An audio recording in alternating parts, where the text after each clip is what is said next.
সম্মানিত দর্শক, আসসালামু আলাইকুম। এটা আমার বীজের আঙ্গুর গাছ। যেহেতু আমরা এখানে কোনো কেমিক্যাল স্প্রে করি না, সেই জন্য আমার এই গাছটা টিকিয়ে রাখাটা খুব কষ্ট হয়ে গেছে। আর আমি এটার তেমন একটা পরিচর্যা করি না। এখন আপনাদেরকে দেখাইয়া এই দ্রুত বড় করার জন্য এই গাছটা কি করব। আর একই সাথে দুইটা ভিডিও আমি আপনাদেরকে দিলাম। আপনারা দেখেন, গতবার আমার এই জায়গা থেকে অনেক মোটা একটা ডাটা পারছিলাম। একই জায়গায় দেখেন কতগুলো ডাটা হয়েছে, দেখেন আপনারা। আর এখানে যে আপনারা যারা আমার ভিডিও কন্টিনিউ দেখেন, আপনারা বলতে পারবেন এখানে আমি কষ্টিপ মোড়াইয়া এখানে মাটি দিছি, ওইটার পরিচর্যা করছি। দেখেন আপনার তরকারি কোন জায়গায় হয়েছে, আলহামদুলিল্লাহ। এখানে এখন 5-6টা ডাটা আছে।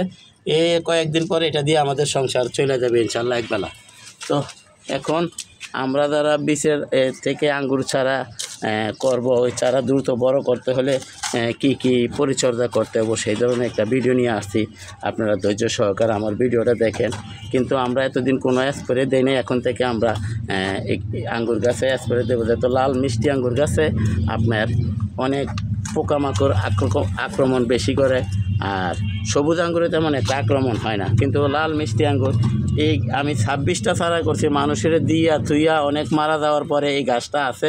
তাও বয়স হবে 3 বছর, কিন্তু দেখেন অবস্থা। আসলে ভাই টবে এরকমই হয়। যেহেতু আমি খেজুর গাছ একজনকে দিয়েছি, আমার খেজুর গাছ যতটুকু এতটুকু রয়েছে, ওনার গাছে আলহামদুলিল্লাহ ফুল চলে আসছে। আমি দুই-এক দিন আগে আমি ভিডিওটা ছাড়ছি, আপনারা যারা দেখেন নাই ইচ্ছা করে দেখে আসতে পারেন। আমার টবে যেরকম আছে ওরকমই আছে, মনে হয় যে 1 মাসের গাছ। আর যাকে দিয়েছি একই সাথে ছাড়া, ওনার গাছে আলহামদুলিল্লাহ ফুল চলে আসছে। যদি আমি এটা 2-1 দিন আগে আপলোড করছিলাম, আপনারা ঘুরে আমার চ্যানেলটা দেখে আসতে পারেন যে কতদিন পর বীজের চারা থেকে খেজুর হয়। এই ধরনের একটা ভিডিও আমি ছাড়ছি। তো দেখ, আলহামদুলিল্লাহ এখন থেকে আমরা এটা কী স্প্রে করবো, এটাতে স্প্রে করবো আমরা শুধু আমরা যে মালটা গাছে যে স্প্রেটা করি, ঘরে বানাই না, ওই স্প্রেটা এখন থেকে আমরা করব। আর এখন এই গাছটা দ্রুত বড় করতে হলে আমরা কী কী পরিচর্যা করব আসুন একটু দেখি।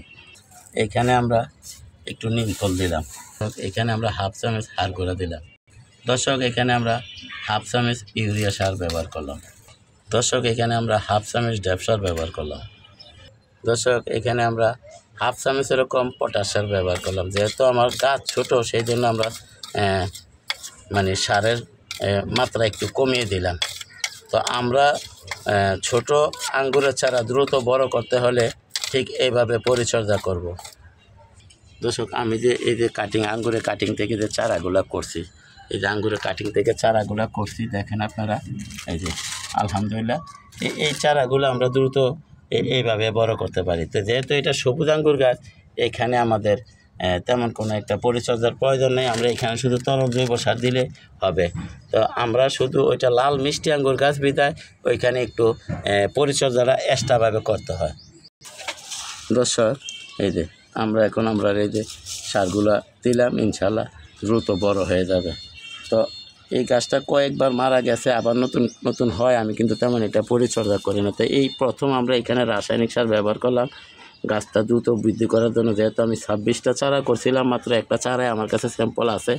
তো এটার প্রতি ইনশাল্লাহ এখন আমরা যত্ন নেব। তো দয়া করে আমার চ্যানেলটা সাবস্ক্রাইব করেন এবং বেল আইকনটা বাজাই দেন, আমি যাতে এই ধরনের ভিডিওগুলো ছাড়ার সাথে সাথে আপনাদের হাতে পৌঁছে যায়, আপনারাও দেখতে পারেন, শিখতে পারেন, জানতে পারেন। আমি এখনও ভাবছিলাম যে ভাই গাছটা মারা গেছে, পরে আবার নতুন একটা কুশি বের হয়েছে। তো এখন থেকে এটাকে আমরা স্প্রে করব। কি স্প্রে করব সামনে আমরা আপনাদেরকে ভিডিও দেবো। আমরা ঘরোয়া পদ্ধতিতে স্প্রে বানিয়ে গাছে স্প্রে করবো ইনশাল্লাহ। তো আপনারা ঠিক এইভাবে করবেন, দ্রুত আঙ্গুর গাছ এখন বড় হবে। তো সবাইকে ধন্যবাদ জানিয়ে আজকের মতো এখানে রাখি। আসসালামু আলাইকুম ওয়া রাহমাতুল্লাহি ওয়া বারাকাতুহু।